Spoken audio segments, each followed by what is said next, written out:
उपमुख्यमंत्री एकनाथ शिंदे काल दिल्ली दौऱ्यावर होते। दिल्ली दौऱ्यामध्ये शिंदेंनी बड्या नेत्यांची भेट घेतल्याची सूत्रांची माहिती। भेटीचे कारण मात्र अद्याप गुलदस्त्यात।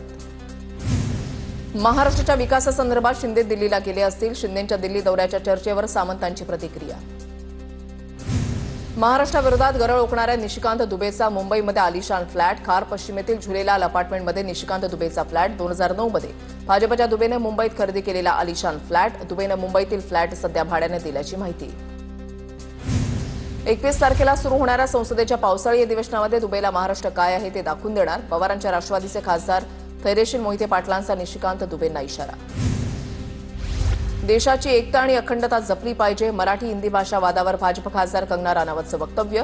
काहींकडून राजकीय फायद्यासाठी विनाकारण वातावरण बिघडवण्याचा प्रयत्न। कंगनाचा राज आणि उद्धव ठाकरेंवर निशाणा।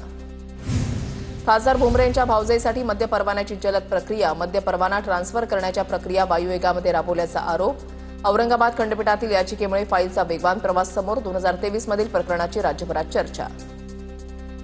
आरएसएस मोदींना निवृत्त होण्याच्या वारंवार सूचना देत आहे। संजय राऊतांचं वक्तव्य। मोहन भागवतांनी केलेल्या निवृत्तीच्या वक्तव्यावरून राऊतांनी ही प्रतिक्रिया दिली आहे। 75ची शाल अंगावर पडते त्याचा अर्थ आता थांबावा असा असतो। मोहन भागवतांनी केलं होतं वक्तव्य। मनामध्ये निवृत्तीचे विचार येणं हे देशासाठी शुभ संकेत। शहांनी निवृत्तीनंतरचा प्लॅन सांगितल्यानंतर राऊतांचं विधान।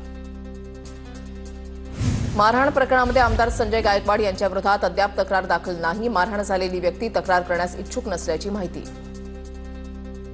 आमदार आमच्यासोबत होते तेव्हा त्यांना उद्धव साहेबांची भीती होती। आमदार शिंदेंचं ऐकत नाहीत की त्यांना पाठिंबा हे फडणवीसांनी ओळखावं। संजय गायकवाड यांच्या मारहाण प्रकरणावरून आदित्य ठाकरेंचा निशाणा। आकाशवाणी आमदार निवासामधील अजंता कॅटर्सचा परवाना रद्द। अन्न आणि औषध प्रशासनाची धडक कारवाई। निकृष्ट दर्जाच्या जेवणावरून आमदार गायकवाडांनी कर्मचाऱ्याला केली होती मारहाण।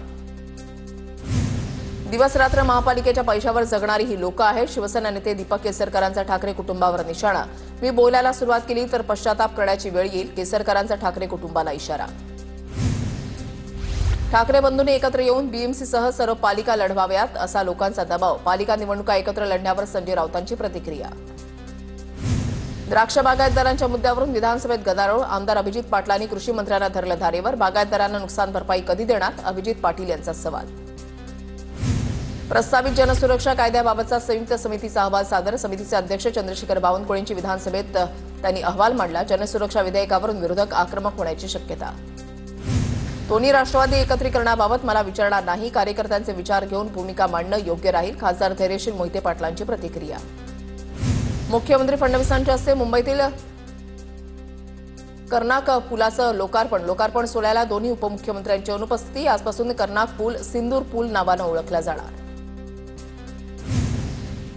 गडचिरोली जिल्ह्यामध्ये वैनगंगा पाल या नद्यांना पूर। ड्रोनच्या साह्यानं गडचिरोलीमधील पूरस्थिती टिपण्यात आली आहे। पुरामुळे गडचिरोली नागपूर राष्ट्रीय महामार्ग पाण्याखाली। चंद्रपूर जिल्ह्यामध्ये वैनगंगा नदीला आलेल्या पुरामुळे हजारो हेक्टर क्षेत्र प्रभावित। गोसेखुर्दमधील विसर्गामुळे वैनगंगेची पाणी पातळी वाढली। वैनगंगेला आलेल्या पुराचं ड्रोनच्या माध्यमातून टिपले दृश्य। मुसळधार पावसामुळे माहूरच्या डोंगरातील धबधबे प्रवाहित। माहूरमधील शेख फरीदाबाद धबधबा प्रवाहित। नाशिक जिल्ह्यामधील 7 धरणं 100% तर अनेक धरणं निम्म्यापेक्षा जास्त भरली। नाशिकची तहान भागवणाऱ्या गंगापूर धरणामध्ये 60% पाणी। जळगाव जिल्ह्यामध्ये हातनूर धरणातून विसर्ग सुरू। 6 दरवाजांमधून 6000 क्युसेकनं तापी नदीमध्ये विसर्ग। नदीकाठच्या नागरिकांना सतर्कतेचा इशारा। सोलापूर जिल्ह्यामध्ये उजनी धरण 92% भरलं। धरणातून भीमा नदीमध्ये 15000 क्युसेकनं विसर्ग सुरू। पुणे सोलापूर आणि अहमदनगर जिल्ह्यासाठी उजनीचं पाणी वरदान। भंडारा जिल्ह्यामधल्या सुलबंद नदीला पूर। गोसेखुर्द धरणाच्या 33 दरवाजांमधून विसर्ग करण्यात येत असल्यामुळे पूर। नदीकाठच्या नागरिकांना सतर्कतेचा इशारा। गडचिरोली जिल्ह्यामध्ये वैनगंगा प्राणहिता पाल गोदावरी कठाणी नद्यांची पूरस्थिती अद्यापही कायम। जिल्ह्यातील 22 मार्ग पूरस्थितीमुळे बंद। चामोर्शी अहेरी एटापल्ली मुलचेरा भामरागड आणि सिरोंचा तालुक्यांचा जिल्हा मुख्यालयाशी संपर्क तुटला। गडचिरोली जिल्ह्यामध्ये पुराचं संकट कायम। जिल्ह्यातील 4ही प्रमुख नद्या दुधडी भरून पूर ओसरत असला तरी 2 राष्ट्रीय महामार्गांसह 16 मार्ग बंद। पुराचा 10 तालुक्यातील मार्गांना फटका। चंद्रपूर जिल्ह्यातील ब्रह्मपुरी तालुक्यामधल्या आहेर नवरगाव या गावामध्ये पुराचं पाणी ओसरण्यास सुरुवात। नागरिकांना दिलासा। गावातील चिखल परिसरामध्ये भरतो गावातला मोठा बाजार। कोल्हापुरातील नृसिंहवाडी मंदिर निम्म्याहून अधिक पाण्याखाली, पंचगंगा आणि कृष्णा नदीच्या पाण्याचा जोरदार प्रवाह. नाशिकच्या गोदावरी नदीला आलेला पूर ओसरला, नाशिक शहरातील रामकुंड परिसरात जनजीवन पूर्वपदावर. भंडाऱ्यामध्ये वैनगंगा नदीचं पाणी 2 फुटांनी ओसरलं, जिल्ह्यातील 80 रस्ते वाहतुकीसाठी खुले, पूरस्थिती नियंत्रणात असल्याची प्रशासनाची माहिती.